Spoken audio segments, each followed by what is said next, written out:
Yes, I was just dancing to the tune. I just love it. I love this beat. I think we Yeah, should just have this beat forever. you see, thank you. That's my choice. So, Well done. I like the Tweety bird at the back also. yeah, the No, this is nice. I love it. I love it. Hi, Right. Ashok. How are you?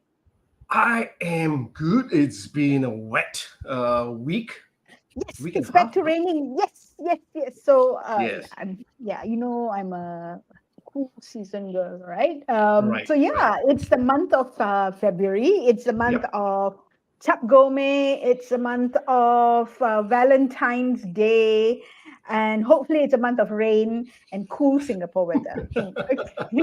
But you are in top form today. You are all, I've never seen you as. I mean, it's been a long while since I've seen you as energetic as you are today. Why? What's up? Because this month we have a very interesting theme and a very interesting person to start off the month with.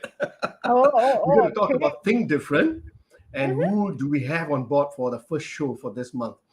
Rajesh Mulani. All right. He's the co-founder of The Cage. Now, he wanted to be a professional footballer. Then he said, you know what? Let me just focus on creating a business in that sense. No. You know what I love? When we listen to their story soon, Rajesh will be telling us about how they developed a whole service and experience, right, to meet an unmet need in Singapore. All right. So The Cage, as some of you may know if you're in Singapore, right, it's like an indoor stadium. It's not futsal actually, but it's a small indoor stadium for small group of people to play not only Football. football, any other form of sports. Or But as I some think, might say, soccer. yeah, oh yeah, soccer, football, cricket. Yeah, I can see Rajesh at the backstage going, Yeah. Oh that yes. Okay. glitch, You know what? glitch. Before I say the wrong things, we might as well bring the main man in. Yeah. So we have Rajesh Mulani, or Raj, as we call him, and he's going to talk about think different. From that's a theme. Have fun, play hard. Okay, or play hard, have fun. All right. And here we have. Hi, Rajesh. Hello. Hi. Hi. Hello. Hello. Okay. There Yes, we professional go. footballer. How about you, sir? I'm not sure where to hide my face when you say professional football, but okay, I'll take it for now on. Okay. Right. Can I Yes. Since call I you don't have to, Raj during the show? yes, Raj is fine. Raj is All fine. right. Because I know some people call you Godfather, so I don't have to read out the whole name. I just call you Raj. No, that is just names, irritating friends of ours. That's what it is. So, as our viewers and listeners would have guessed by now, Raj and Ashok are good friends. All right, and so it's my role today to keep them in the straight and narrow path, in line, so that we All can the get best. all those beautiful stories out and those boring stories out. Okay, all right. But remember, I'm in Singapore. I know where to find you. I know where the cage is. Okay, all right. Okay, noted. Okay. Once again, thanks, Raj, for saying yes to our show, Yep. Leadership in Flow Asia. Right. As you know, we've been talking to a lot of leaders since last year, and we've been hearing very interesting things from all leaders. And our viewers, I'm sure, have taken away a lot of nuggets and great ideas to help them in their either personal growth, their leadership growth, or even their business growth. Right. So let's start with you. Let's go in a bit deeper to understand who you are. Why don't we start off with your backstory as to what made you want to set up the cage itself? I wanted to find a place to play football. No, Uh, well, no, that's not far from the truth. But okay, Yeah. my partner and I were the cage per se is our second iteration in the business of football. So maybe before I I discuss why how we came up to the cage. Maybe a little bit on why the business of football. I mean, Okay. personally, for me, I have always been quite keen or quite interested in the thinking, the business side of things, the personalities, and the hows and whys of and what it takes to build a professional team or a Mm. professional club. Okay. Okay, I mean, I'm making it all sound sexy, but when you cannot play football, you play football as tragically as I do, right? I had to disguise, my own inadequacies with some other form of interest in the realm of football, and mine was business. Okay. So that's who I am, right? So I play football at a quite a big go level, but I am interested in the game, the business, the ecosystem. And so being an interested party, maybe a little bit different from most of my friends, but I read about football. So you read about the business side of things, you read about how clubs come to be, the money behind it, and all that. And I remember very vividly reading one article, 442. It's a popular football magazine, and it was talking about a game, a home game at Leeds United, and they had 40,000 people in the stadium, and it was packed stadium. And I remember, very quickly thinking, so this is a small club in England, playing at the top tier of English football, and it fills a 40,000 stadium, and it has an entire business ecosystem around it. And then you draw parallels against that to Singapore at that time, and this is Malaysia Cup and all of that. And it's we play a very amateur version of the game, but we could fill 60,000 people and a lot more at home watching TV. But if anybody were to talk about the business of football in Singapore, the conversation was always it's a non-starter.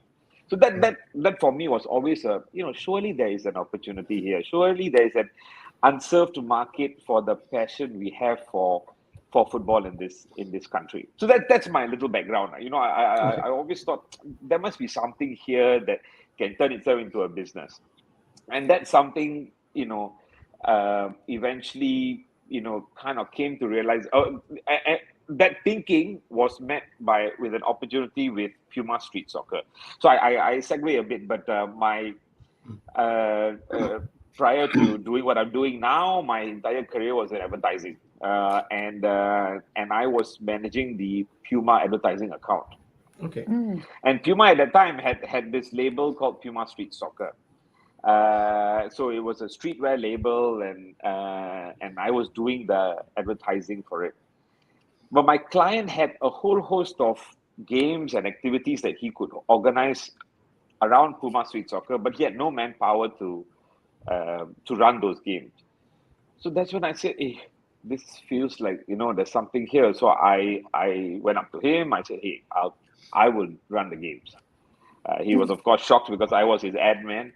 But he said, yeah, sure, if you're willing to do it, I'll let you have a go. Then I resigned from my job. I found a partner who was as reckless as I was, and thought that this would be kind of cool. So that was our first iteration. We were an event company running street soccer games. So the games you would see at Neon City, and malls where kids would play 4-on-4 football. That was us in the late 90s.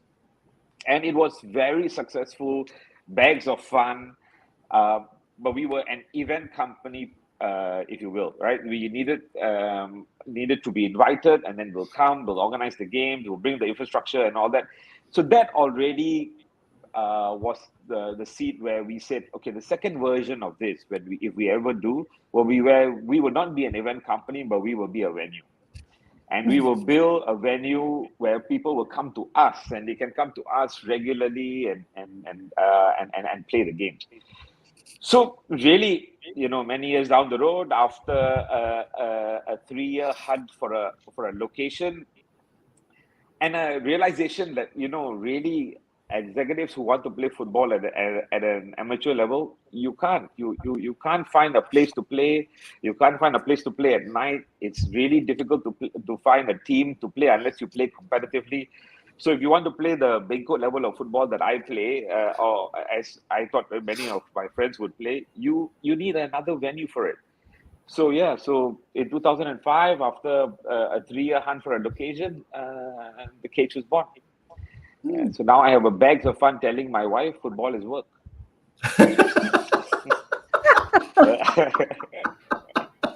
Nice. Nice. Ashok, I'm going to jump in because there's Sure, something sure, that I did not pick up in our pre-show sure, chat, right? sure. And No I worries. want to just check in with Raj about this. It's almost as if, Raj, that you, when seeking the type of work or clients that, I mean, you, from what you've said, it's almost like football is like second nature, if not first nature to you, right? You literally know it. So, I mean, like you're advertising and you're doing Puma street soccer. I mean, did you look for the So client, or so or was it the other way around? okay, so at that time I probably was too junior in my life to be Uh, enough to influence who I work with. But you get it right when a Puma walks into the agency that you're working with, your boss will know that I have a nutter who is into football, and then I'll put that nutter to work on Puma, and they'll figure out what to do. So that was where you make sure everybody knows your interests and what you like or don't like. You mhm. make sure you speak as intelligent as you can when the opportunity arises about football. So yes, so I didn't hunt Puma myself, but when Puma came into the doors, I got the opportunity because I was the only psycho that my bosses thought would actually enjoy to work at the account. So yeah, that's how it worked. Oh, So, interesting. very interesting strategy, right, Ashok? I mean, make your interest known, Yes, talk yes. about it a lot, right? Yeah, put it out there as often as you can because you're influencing in a way. I mean, as without formal leadership, you are influencing and you're planting these little seeds around so that people may not need to pick it up right now, but at the point where it's important for them to pick it up, they're picking it up, right? So, Yeah. I'm a big and believer of that. Yeah, I'm a big believer. mm, There's no value in staying silent to your interests and passions. You need to say it out loud. You need to stand behind it and defend it if it needs defending. Debate when it needs to, and have fun when you need to, and eventually the world sort of figures itself out and figures the kind of spheres it wants to put you in. So yeah, no no mm, no no no way I'm being silent about what I like or don't like. You know what, Raj? I think you've given us a very nice quote. I like this. Sham. Don't yep, I've stay got it. silent about your interest Interest and and passion. passion. And I think that's a very good advice, whether for anyone in the corporate space or even the young guys who are coming into the corporate space.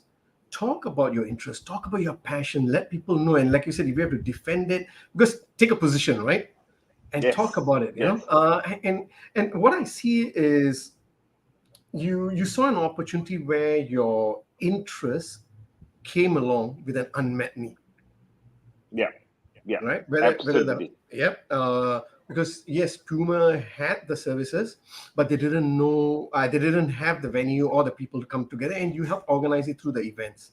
And Yes, then, yeah, and like what you said, if corporate, I mean, executives wanted to play, they didn't have a place to play at night, so on and so forth, right?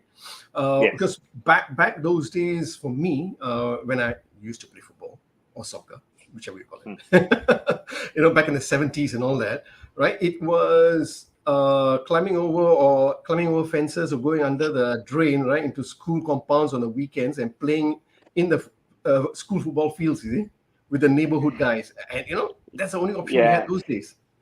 absolutely. So Yeah. I mean, I have this thing where, if you look at sports per se, right, the only sport that has migrated itself well from being a sport to an exercise regime is boxing, right? So gyms have boxing corners and there are boxing gyms and all that. And the reason why it's managed to do that, because it has a smaller footprint in a gym. You get your full cardiovascular and your resistance training workout. It's Mhm. fun, and So my thinking was that, it, the reason why boxing survives as a gym product is because it's accessible.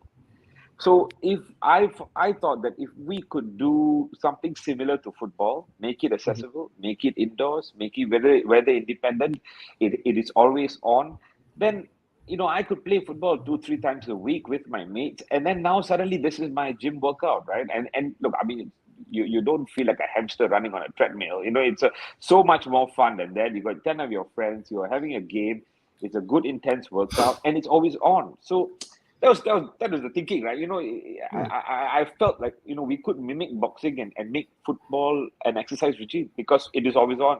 You book, you get your pictures, whether they're independent, don't need so many people, 10 people, and you got a game.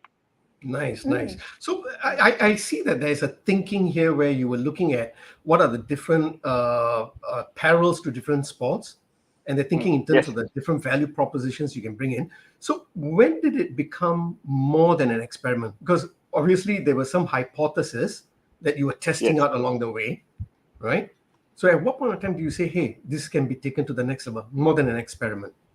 Yeah, when we started, right, uh, we were the only such offering, right? So you are inventing demand, or you're trying to invent your own marketing, own momentum.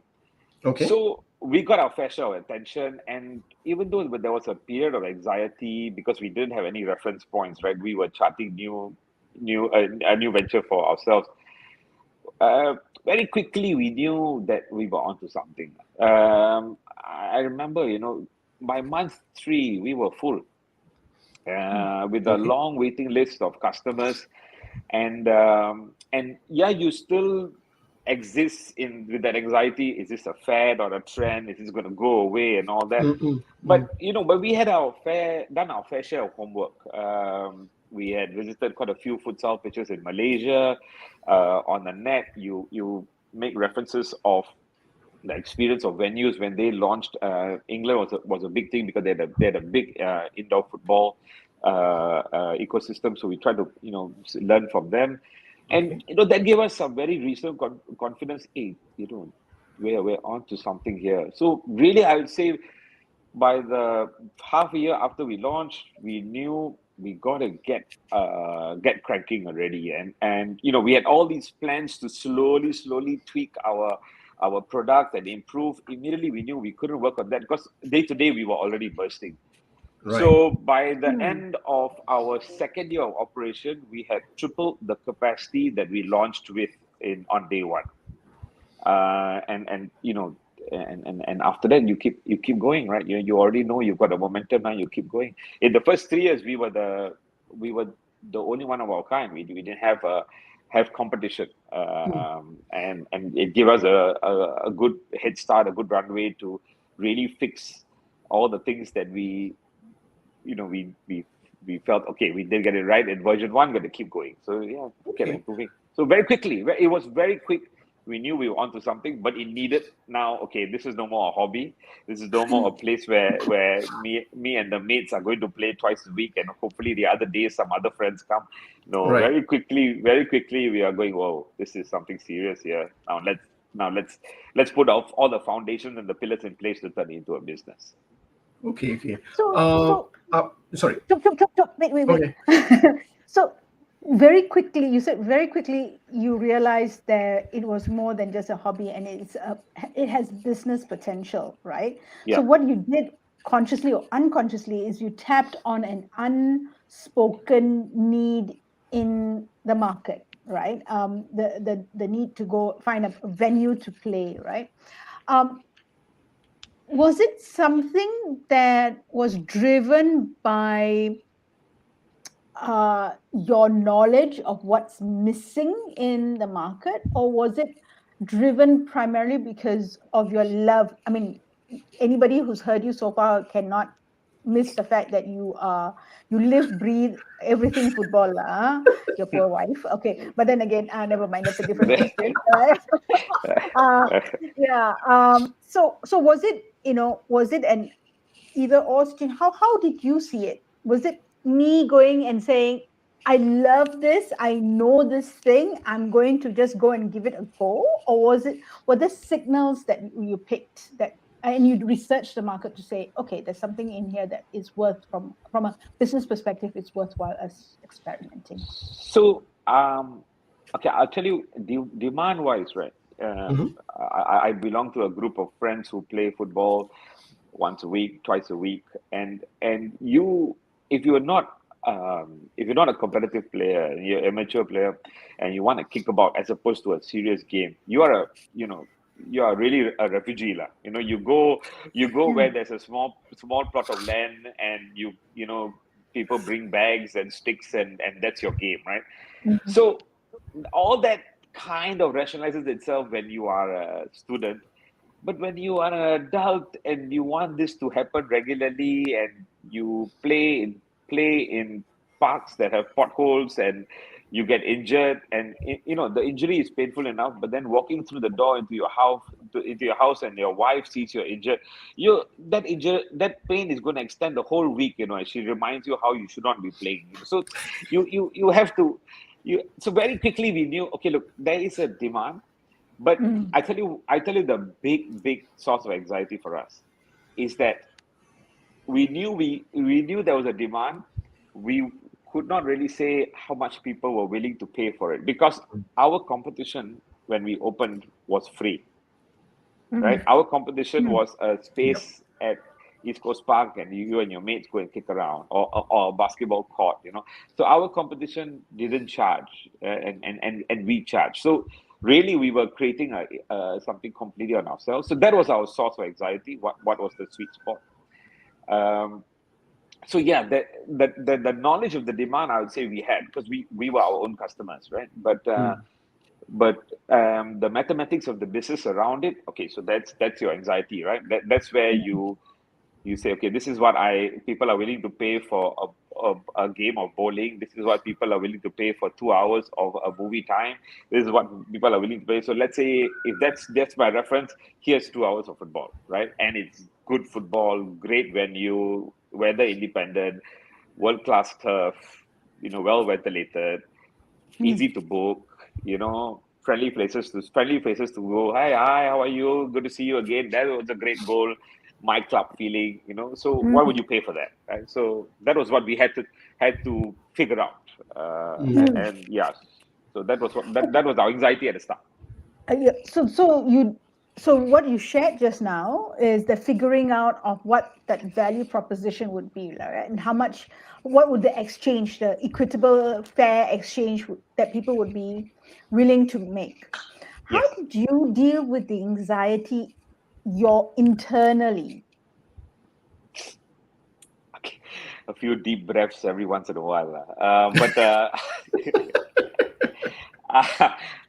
again, I will say this. So this is this is where sometimes you can't really get all your answers answered. Eventually, Mm. a little bit of intuition has to come into the picture, Mm, and figure out, okay, this I think is not unreasonable, and this is what I think people will pay. You do all your homework. You know there's a sense of demand. I mean, in Malaysia, we already had a price point as a reference. In the UK, we had a price point as a reference, but there was no such Singapore price point, right? Mm. So, Mm. mm, so you know what was being charged in other countries, but in Singapore, you like I said, you make references to other games, other activities, the amount of time each activity takes. You figure out a per head level what an individual will need to play, will be willing to pay, and then after all of that, a few deep breaths and say, let's go. yeah, Wow, wow. You Hmm. know what? right. I don't know whether the listeners have figured this out, but you just gave, right, an idea, a sort of a blueprint, a framework for people who want to start a new business idea, right? What you told them was look out for the unmet need in the market itself, right? Yeah. You talked about having a clarity of the customers because you knew who your customers were or who your Yes. customers were not in that sense, right? You identify who your competitors were, but in your sense, it was who your competitor was free grounds. But still, Yes. you even looked at your competitor, and you Yes. did research, which is very very important, right? You did a research, then you experimented the research by inventing demand. Yes. Now, and then you charted new territory, new grounds. Now, that's where, after doing all of this, you took the brave step of following your intuition, your gut. Mm. Because Yeah, you need this, but you still need to take the next action. correct.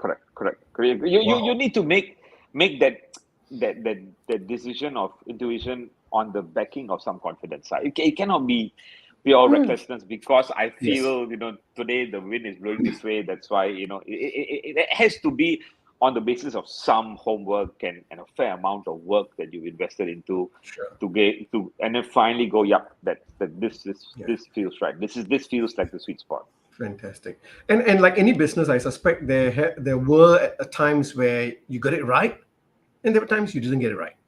Yes. I'm sure. Yes. Right? 100%. 100%, Yeah. right? Yeah.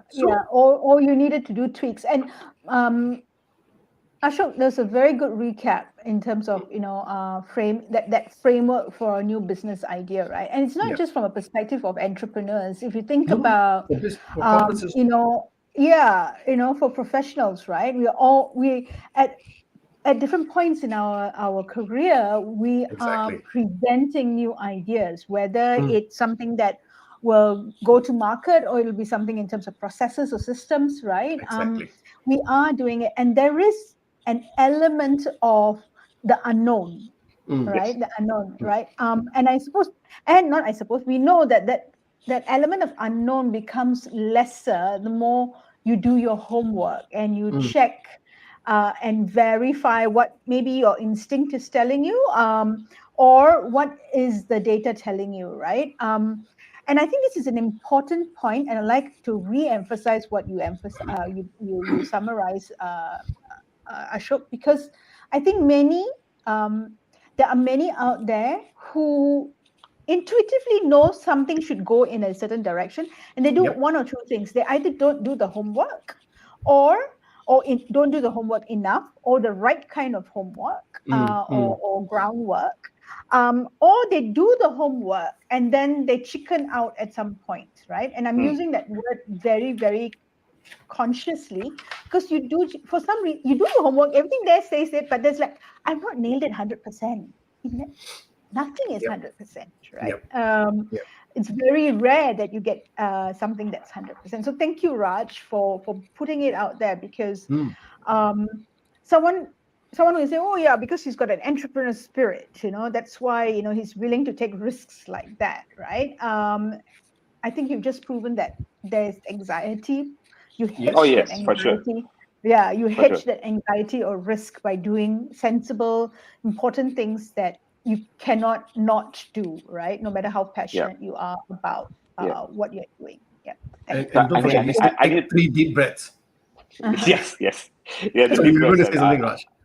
No, I was Yes. going to tell you that after we launched, and in the first 2 years, I cannot tell you how many people that came up to my partner and I and said, "Oh, we were toying around with an idea similar like yours for years." Mm, And Mm. I get it, that I look at, it's not like we've invented a new source of power that mm, we've packaged all our thoughts together into a business. yep.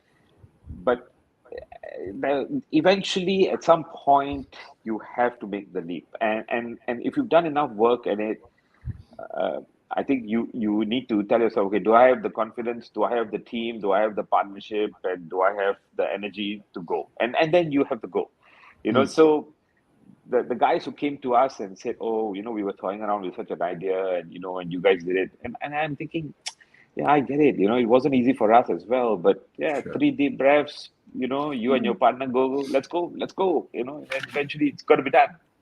Mm. Okay. Nice, nice. Yeah. Now, so that was your beginning part. Now, I'm sure, like you said, there are right decisions, wrong decisions. There were heartaches and there were celebrations along the way. But what were the values that helped you anchor and traject your growth in that sense? What were you leaning on? So, okay, I suppose I'm going to answer this with the view of what I am and what our business is. It's a small business, right? So an SME, you're starting at a small business. So first and foremost, right, you have to know your demand. Right? You have to have your finger on your pulse of demand. And for me, that's where we probably knew exactly what demand was because we were our own customers. And so, from the first day of our opening up to today, so that's for the last 18 years. I have a group of friends that has been playing at the cage twice a week, every week for the last 18 years, right? So you know, so when you are your own consumer, you know the joys of your consumers, your frustrations of your consumers. You know where you as a business are doing it right, where you're doing it badly.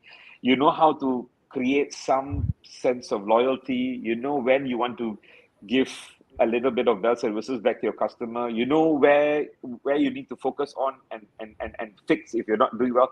So knowing your demand inside out, I think is key. And once you know that, especially once you know where frustrations are, you know where you can improve, suddenly you've built barriers to competitions, right? Because if you keep improving because you know where you're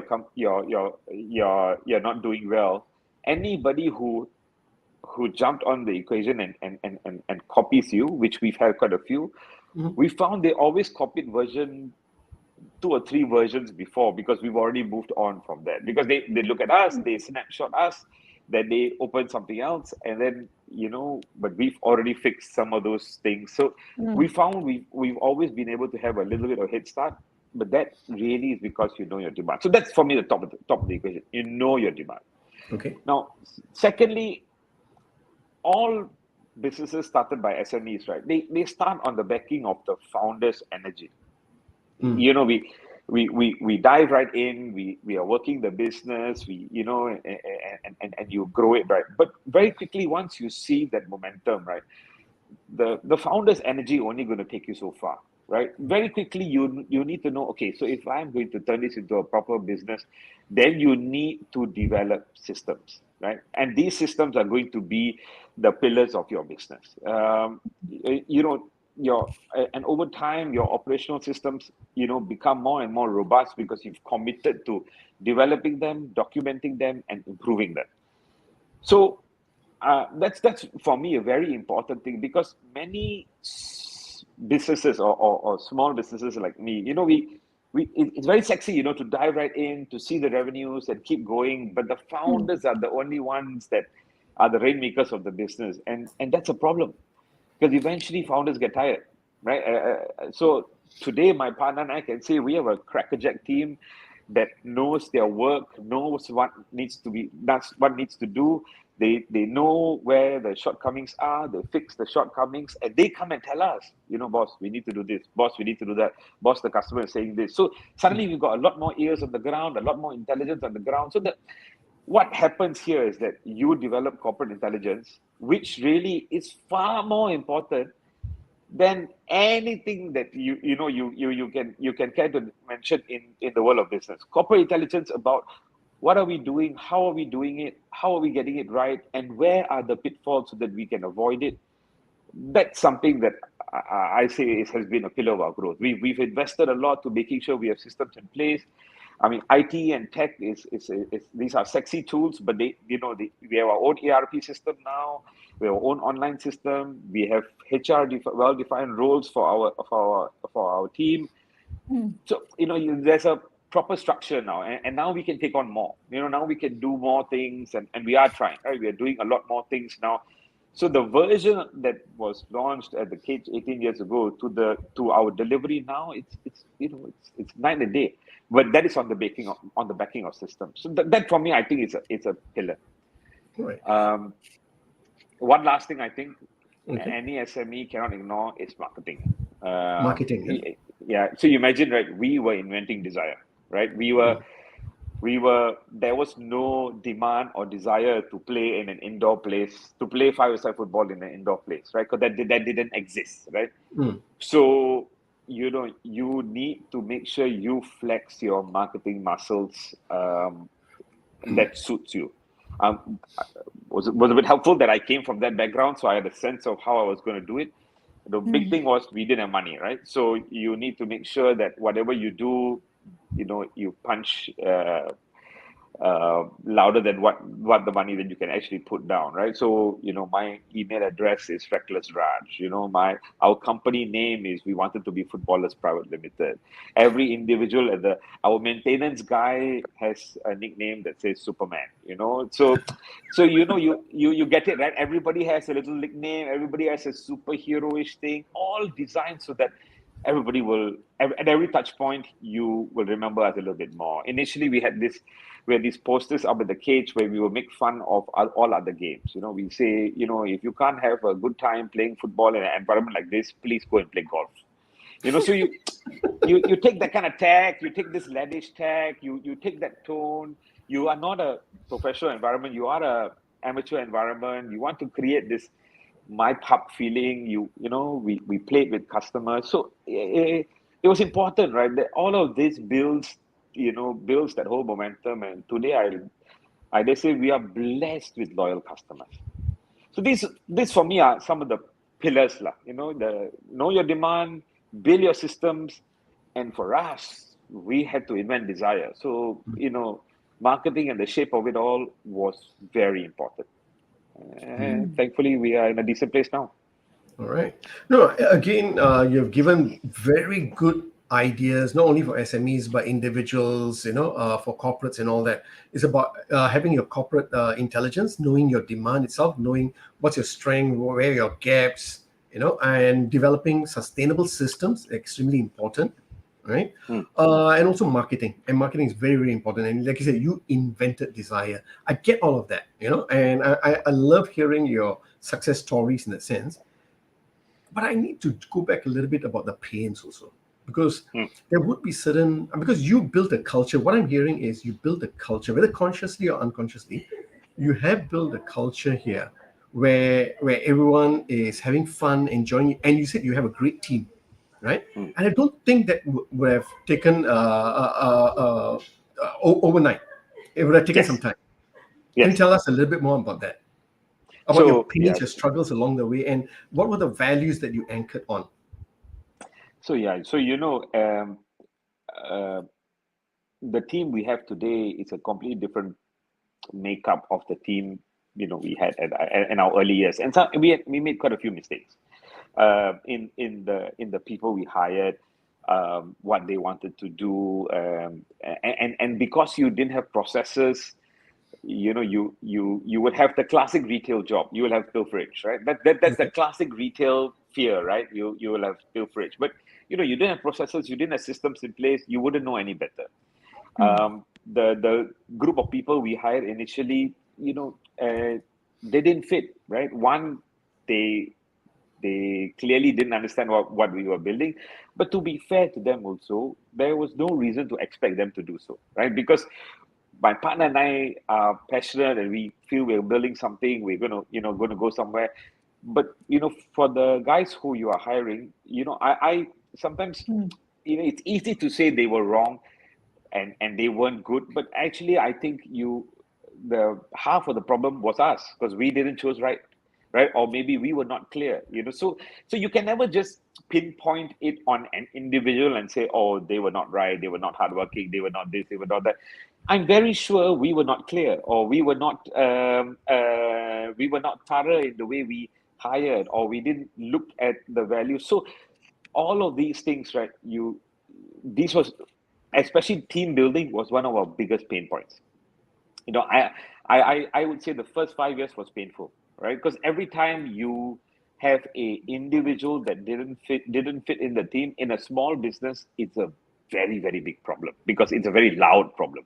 What happens then is that my partner and I roll up our sleeves and we dive in and we start working. But when we are working the day-to-days, it means we are not growing. Yep. Right. So you have these were some very real issues. And I think I'll say now that I think we also needed to do that so that we also have a full appreciation of the challenges of our staff. what they needed, what tools they needed, what training they needed, the kind of personality that we needed that will work in the environment that we're in. So we also needed to work the ground and know the Mm, challenges. So today, I dare say we get it right more often than not, right? But at the start, that was not the case. That was mm, really a big pain point for us.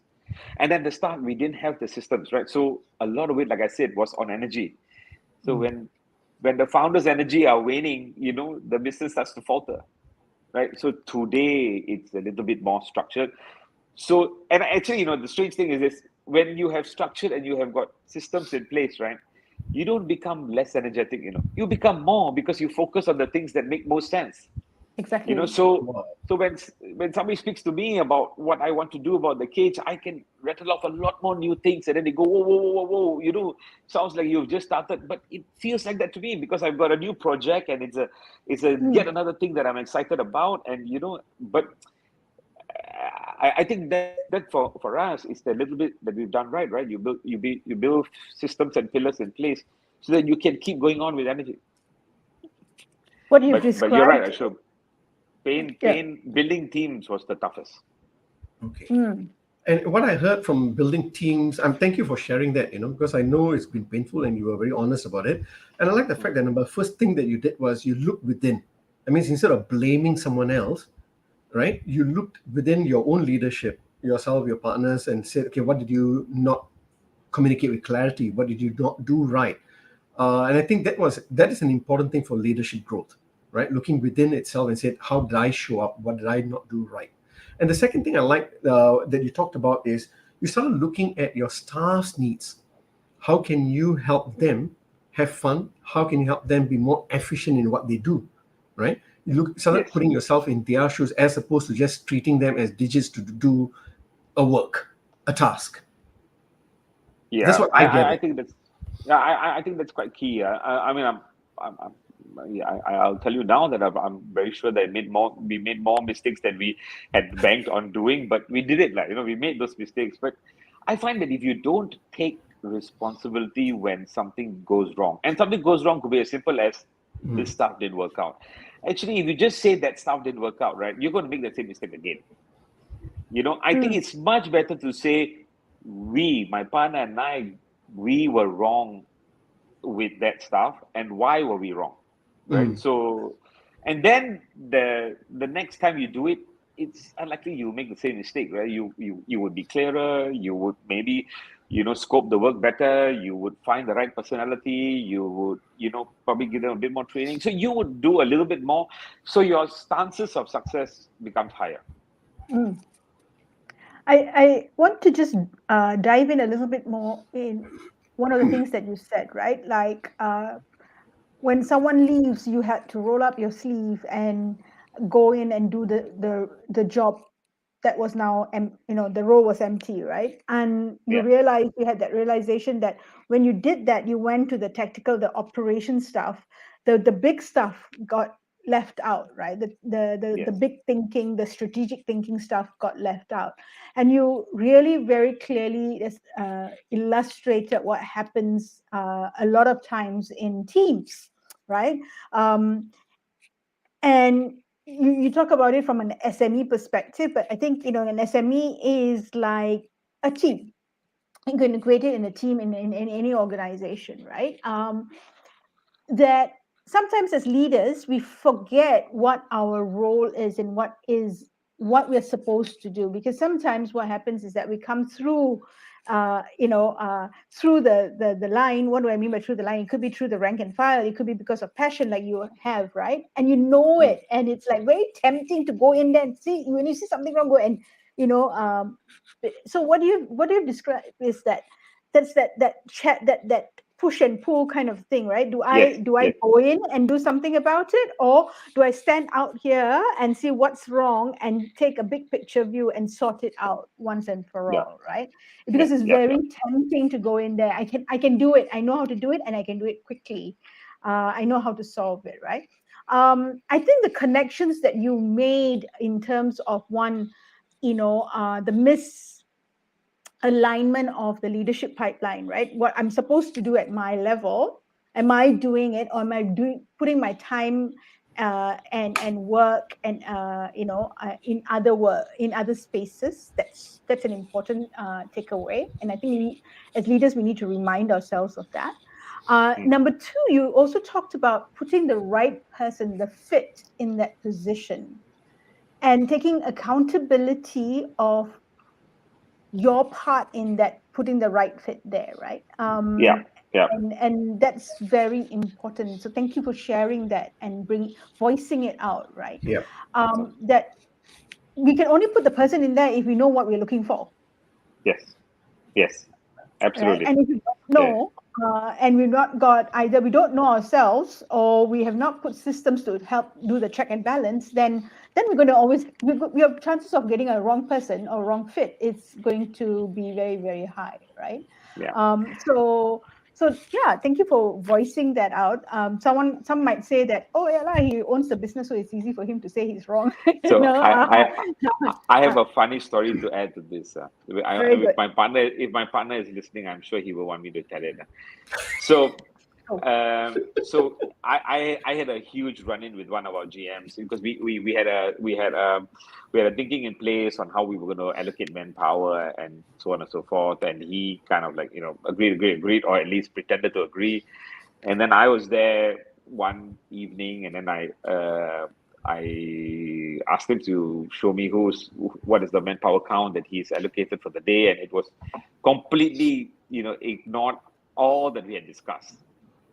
So I asked him, hey, we discussed and agreed this. Why are you ignoring everything we discussed? And then he gives me some long bullshit story and all that, and then now I had lost it because I had been patient with him a few times, and he clearly was being stubborn and all that. So finally, in a in a bit of a huff, I told him, "Look, dude, if you cannot implement something as basic as this, then the guys on the ground are not respecting you. You're clearly not doing your job, or you are not able to do your job." And of course, I am telling you what I said in a very calm manner, which was not exactly how I said it at the time. And he leaves. He walks out, and he had built a bit of a gang, and some of the staff all walked out.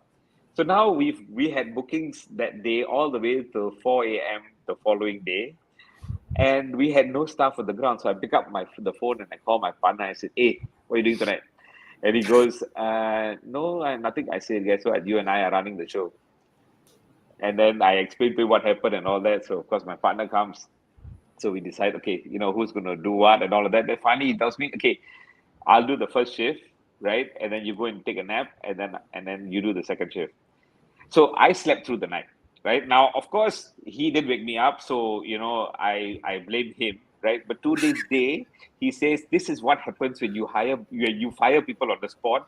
I end up doing all the work. So yes, if my partner is listening, I'll tell you, yes, you have to make sure you get your manpower right. Otherwise, somebody will end up doing all the work.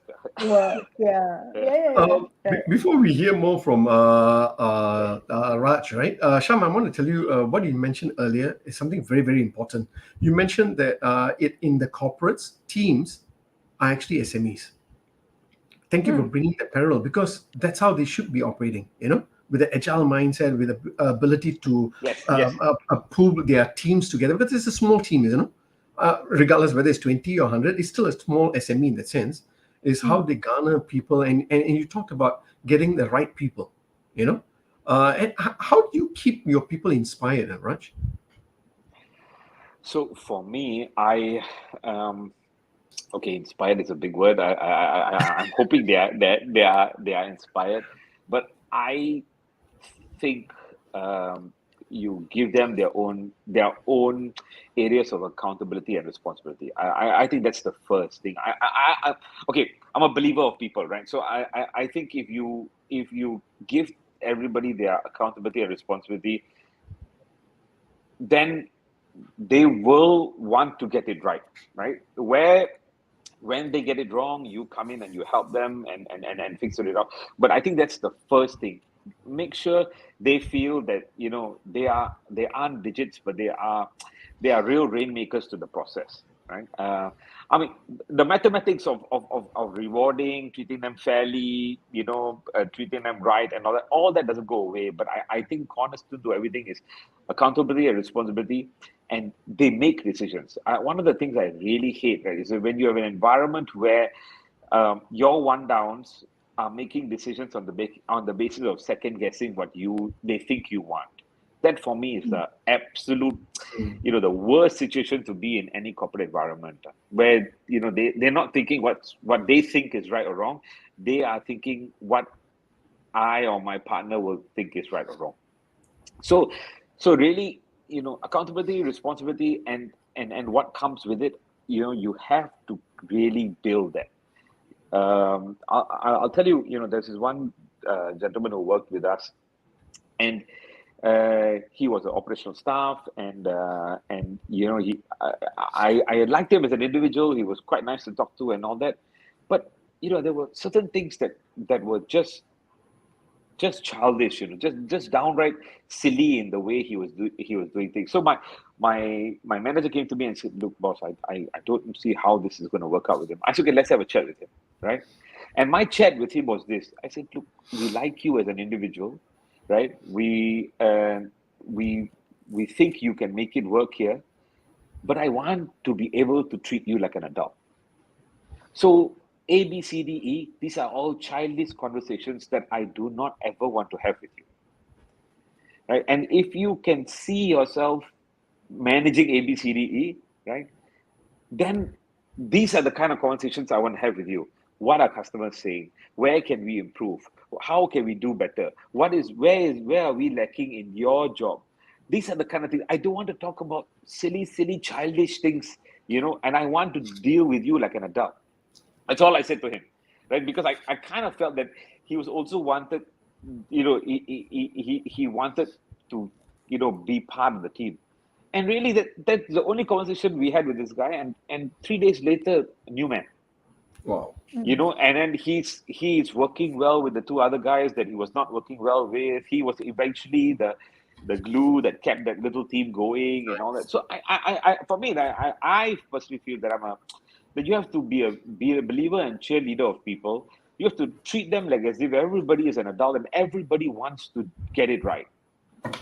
But if you do not add accountability and responsibility to that, and then you micromanage, then they are just going to say, "This is what boss wants." It's got nothing to do with what I think is right. So this for me is how you want to exist and how you build your own teams. That works for me.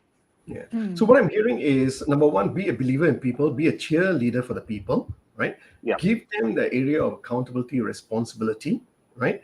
Let them make and give them a purpose. That's what you also talked about, get them excited about why they're doing what they're doing, right? Yeah. Allow them to make those decisions to support the purpose, the business, right?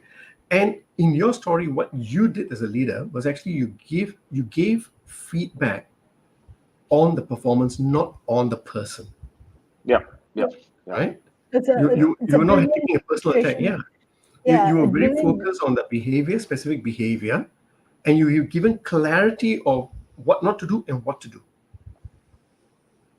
Yeah, it worked for him, So Yeah.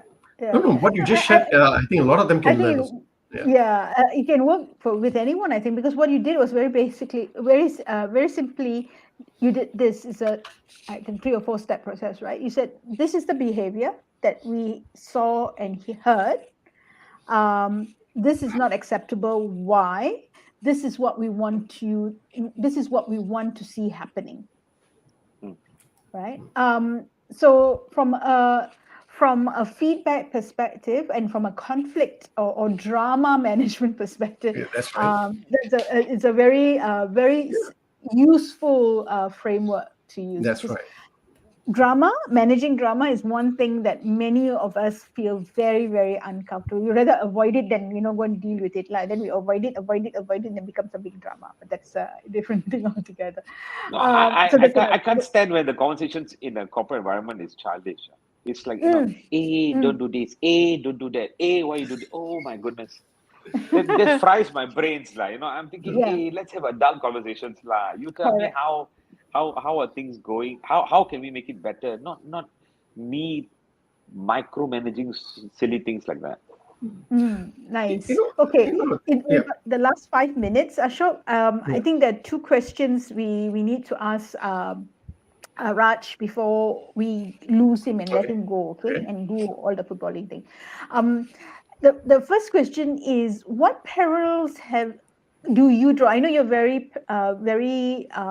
you're very clear about this, right? You've drawn parallels between leadership and sports, and we started off our conversation this today talking about sports and how you got it. I know your passion for football, and then we lots of nuggets around leadership and how you manage the team.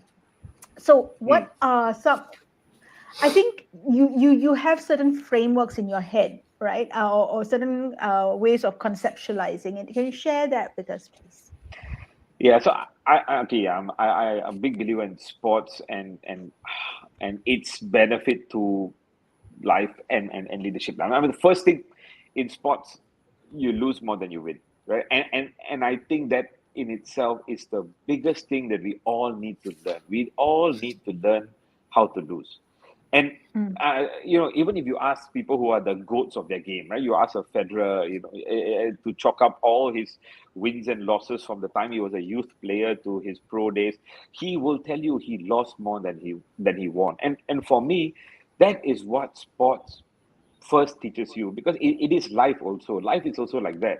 You lose more than you win. What you need to do when you lose is to figure out why you lost, what you need to do to prevent such losses, where your weaknesses are, and then work on it so that your probability of the next loss is reduced.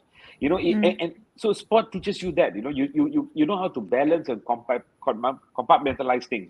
When you lose doesn't mean you're a loser, right? You're Mm. only a loser if you stop playing the game. Sports mm, teaches great. So that for me is a big thing. The other mm, thing about what sport does, right? I mean, teamwork, hard work, accountability, trust. All these are great concepts, and everybody lectures them and teaches them, and you have books written about them, right? But I think nothing comes close to when you live it while playing a game. mm, Because in a game, when the energy levels are down, when you have the odds against you, you realize the value and importance of all of these things. Hard work, teamwork, great leadership, accountability, trust, respect. You learn all of this, right, in a very heightened environment that is sport.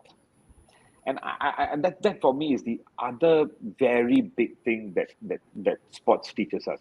Learn to lose, like I said, there's these two things. And then secondly is all the benefits of hard work, grit, teamwork, core, accountability, all this. As you're playing a game, right, sport will teach you that.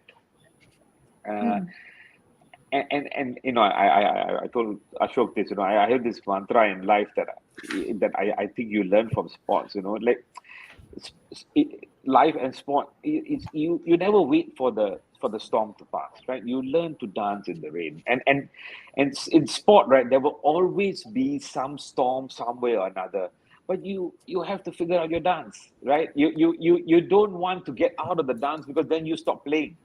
So life is like that also. There will never be a perfect opportunity. There will never be the perfect scenario. There will never be the perfect time. There will be an element of storm always. But if you figure out how you're gonna dance and who you're gonna dance with, then sport teaches you that, and then you're all right, I think. it's a beautiful quote. It is, isn't Yeah, I it? like it too. Yeah, Yeah, yeah, it's a beautiful quote, and the way you talk about it is beautiful as well, Raj. Yeah. Yeah. Oh, Right? okay, okay. I will Yeah, tell my nice. wife that, okay, because she thinks she rolls my eyes when I say things like Yeah, it's probably because she's this. heard you say it many times, coming from a wife who's Yes, here and a yes, husband yeah, who's. yeah, Okay, we have 1 more minute, so I'm going to ask you this, and I think that would be a nice finale Sure. for us. Um, what is it about football that makes it so important to you? Why football? Why wasn't it not something else? It's a team game, it's I think the most democratic game of all, because you don't need fancy tools, you don't need anything. So pair of legs, a lot of heart, and a ball, and everybody plays.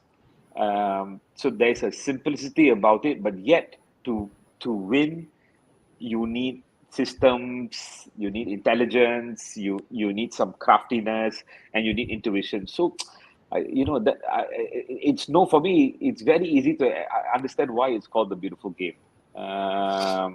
It's democratic. Everybody can play. It's a team game. It's simple, but at its height, there's so many layers to it. What's not to like?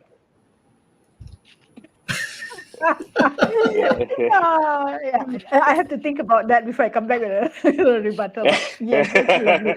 Well put. Any last final words to share with our viewers and listeners, Raj, before we end today's show? Or never say that you're too old to play the game, okay? Please.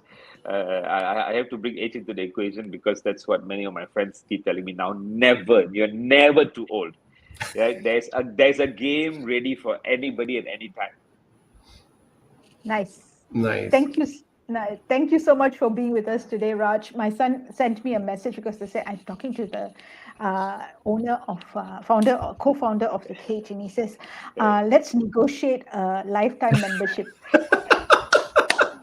See, clearly your son is growing up right. You can take great credit in this, that he's using the right opportunity to say the right things. Yeah.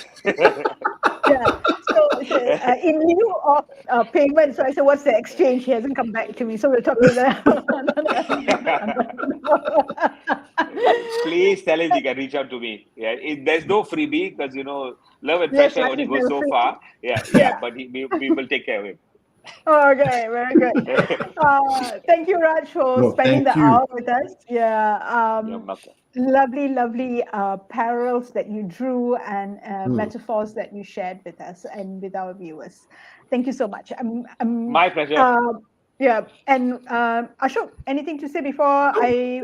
It's been a brilliant 1 hour. There's so much we took away from understanding about identifying the needs, how to reduce anxiety with the research, how to take action with intuition, and how do you then keep your business sustainable in terms of having a pulse on the demand of people, creating the right systems, and also having the right group of people, being a cheerleader for them, right? Giving them a purpose in that sense, and also giving them the right feedback to develop them, And then, of course, the most important thing is, yes, there will be storms in your life, but you just need to figure out how to dance and who to dance with.